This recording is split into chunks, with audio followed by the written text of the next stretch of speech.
Episode के and में हमारी देविका अनुपमा को बोलेगी कि गुलाटी भाग गया। इसका ये मतलब नहीं कि तुम अब शाह हाउस में जाके शादी का खाना बनाओगी, सब्जियां खरीदोगी, ये खरीदोगी।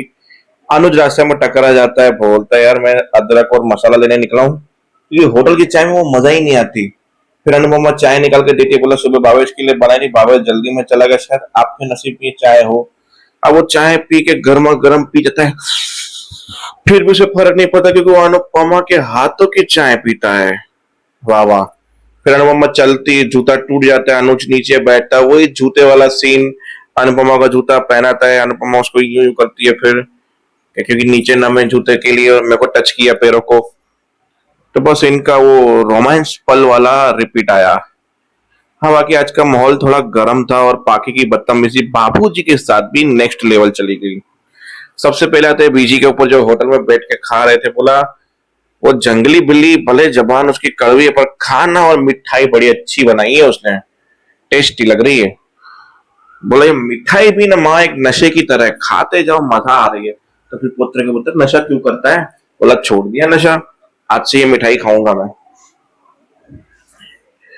फिर तीनों कल हल्दी के लिए अनुपमा को बोल दिया, तो देविका आई वहां पे हल्दी साफ करी थी।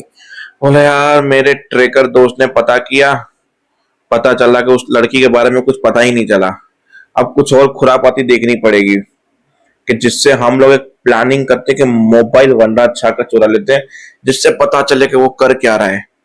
बोला आइडिया फेल है, क्योंकि वो अपना मोबाइल पूरा दिन छाती पे यूं यूं यूं यूं लटका के घूमता। तुझे कैसे पता? क्योंकि ये आइडिया मैंने भी सोचा था। दोनों मिलके हंसे, पर बोला और कुछ पीछा करते हैं वनराज अच्छा का, कैसा रहेगा? बोला हाँ वो बता के जाएगा तुम्हें, अनुपमा जी देविका जी मैं जा रहा हूँ, आ जाओ मेरा पीछा करो, कुछ अलग सोचना होगा। अब ये सोचते सोचते ये लोग नींद कर रहे थे, इतने में भावेश आ गया। भावेश बोले लो गुलाब जामुन खाओ। अब गुलाब जामुन उन्होंने खाया। बोला किस खुशी में? बोला करपिट पता चल गया कौन था, उस खुशी में। देविका ये गुलाब जामुन कहाँ गए? तू तो सो गई थी, तुम्हें गुलाब जामुन क्यों खाना है? अरे गुलाब जामुन का नाम सुन के मेरे को नींद खुल गई। कहाँ है गुलाब जामुन? लिए खाया, अब नींद मेरी अच्छी आएगी, मैं जा रही हूँ। भाई ये कौन सा तरीका था गुलाब जामुन खाने का? फिर भावेश को समझा दिए कि तुम अब दूसरी शादी कर लो। बोला यार मेरे बेटे को गर्लफ्रेंड की जरूरत है, मेरा बेटा इतना बड़ा हो चुका है और तुम मेरी दूसरी बीवी की बात कर रही हो अनुपमा। हम बुढ़ापा ऐसा हो तो सातों दूसरी जगह खुश है। फिर अनुपमा दुखी होगी, बोला देख सॉरी, मैंने ये मेरा सेंटेंस नहीं था बोलने का, मैं जानती हूँ, पर जरूरी नहीं है कि दूसरी शादी में मैं खुश नहीं हूं तो तुम भी खुश नहीं रहोगी। बोला नहीं हम बुढ़ापा साथ में निकालेंगे, खांसते हुए, ऐसे ही जैसे निकालता है एक दूसरे का सहारा बन के निकालेंगे। क्या जरूरत है शादी करने की मुझे? तो मैं तो बोलता हूँ देवी का वो बोल यहाँ पे रहने आ जाए, इस बहाने हम तीन मिलके कुंवारे लोग पूरी जिंदगी काट लेंगे और देविका से घर के थोड़े काम भी करवा लेंगे। बस देविका और घर के काम, कुछ भी। कहीं ऐसा तो नहीं कि ये लोग कनेक्शन देविका के साथ फिट करने वाले हो भावेश का। खैर छोड़ो, फिर उसके बाद मैसेज आते हैं वहां से अमेरिका से, कई हमें पता चल गया कल्पित कौन है, राहुल था ये वो, हमने ये सब ने बता दिया। तो सारे स्टाफ वाले अनुपमा को कांग्रेस बोल रहे थे बस, और अनुज ने जाते जाते बोला था कि भाई तुम कुछ भी हो जाए उस गुलाटी को जवाब अब अमेरिका जाके मैं दूंगा। फिर अनुपमा को बोला कि मैं तुम्हें छोड़ देता हूँ। नहीं तुम छोड़ ही दो मुझे मेरी हालात पे, मतलब अनुपमा बोलती तुम अपनी फैमिली पे फोकस करो। फिर बाहर तक गया, ऑटो में अनुपमा बैठी निकल गई, अनुज पहुंचा होटल में। फिर हमारी आद्या इतनी देर, बोला मंदिर वॉक ये सब कुछ करने मिले रात को। बोला बहुत खुश हो लोग, देखो मैसेज किया है सब लोगों ने।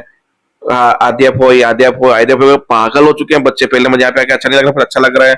बाबूजी कितने कूल है, बा के दाने। और हमारी ये आपकी दोस्त इरिटेट लगती है मुझे, देविका मासी, देविका आंटी।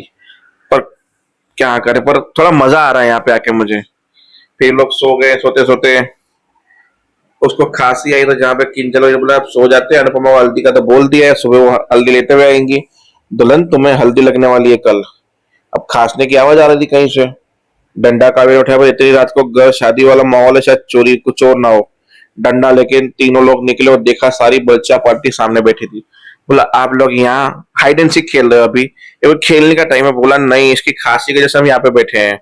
ईशानी को खांसी बहुत हो रही थी और हम लोग सब बच्चे बाकी बुआ के रूम में सोए थे, पर उनकी खांसी की वजह से उनकी नींद बिगड़ रही थी। तो ईशु ने बोला मेरी खांसी की वजह से किसी की नींद बिगड़े, इसके लिए हम यहाँ से चले जाते, इसके लिए पाकी थी ने हमको बोला रूम से निकलो, तो हम आ गए और यहाँ पे बैठे, किसी और के रूम में जाते उनकी भी नींद बिगड़ होती। पाकी थी ने हमको कमरे से निकाल दिया, इसके लिए हम यहाँ पे बैठे हैं। पाकी भी हद करती है, फिर अंदर लेकर आए, वो हमारे साथ जाके सो जाओ चलो। फिर बाबूजी ने बोला दवाई की जरूरत तो उसको भी है, अब मैं उसे देता हूँ। बाबूजी ले गए और सुनाया बहुत बुरा बाकी, क्योंकि तुम बच्चे के ज्ञान नहीं रखती। बोला मैंने दी है उसको, मैजिक थोड़ी ना है कि एक ही डोज में बच्ची ठीक हो जाएगी।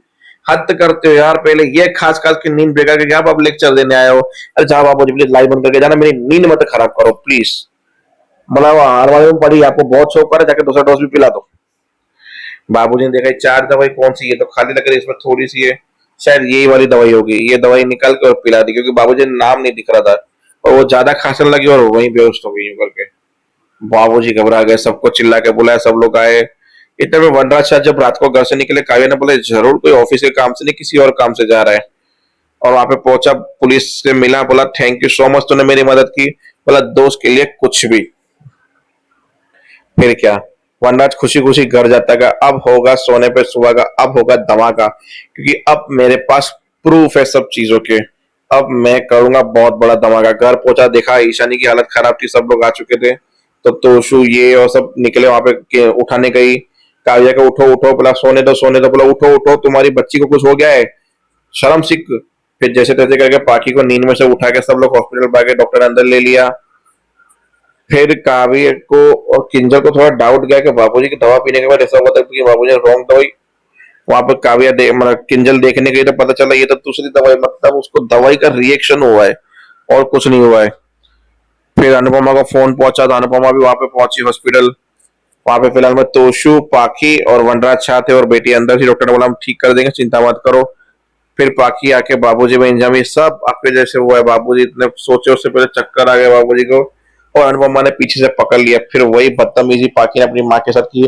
आप महान मत बनो, ये मत सोचो मेरे से अच्छी माँ कोई नहीं है, ये वो क्यों सवाल जब फालतू करे, उसने क्या खाया, कब खाया, क्यों खिलाया, कैसे खिलाया, सब क्यों पूछ रही है आप। शांति से बात करो, शांति से बात कर। बोला इस मेरे बाबूजी लाडले ने उनको दवाई दी थी, खुद की दवाई तो आपको टाइम पे याद रहती है, जीना याद रहता है, खाना याद रहता है, पीना याद रहता है, अपनी सेहत का ध्यान रहता है, बच्ची गई बाढ़ में। वंडा जी बोला तमीज से बात कर मेरे बाप से पहले। बोला कैसे तमीज से बात करूं मैं, तमीज के लिए कुछ होना भी चाहिए, ये वो बाबूजी को इतना बुला बुला सुना दिया जिसकी कोई लिमिट नहीं थी। अब अनुभव में सोच रही वंडा सा चुपचाप खड़े अपने बाप की बेइज्जती सुन रहे हैं। अब बाबूजी थोड़े से घबरा गए, थोड़े मतलब बहुत ज्यादा भी बोल सकते हो इस चीज को, कि कहीं इसे कुछ हो गया तो मैं अपने आप को माफ नहीं कर पाऊंगा। डॉक्टर ने फिर आके बोला गलत दवाई देने की वजह से रिएक्शन हुआ है और कुछ भी नहीं है, पर नेक्स्ट टाइम ध्यान रखना बच्चे की जान भी जा सकती है ऐसी चीज में, तो प्लीज नो लापरवाही। ऐसे बोल के डॉक्टर निकल गया, सब लोग ईशानी से करके मिल रहे अंदर। बस यही कहानी है आज की एपिसोड की, मिलते हैं तब तक के लिए।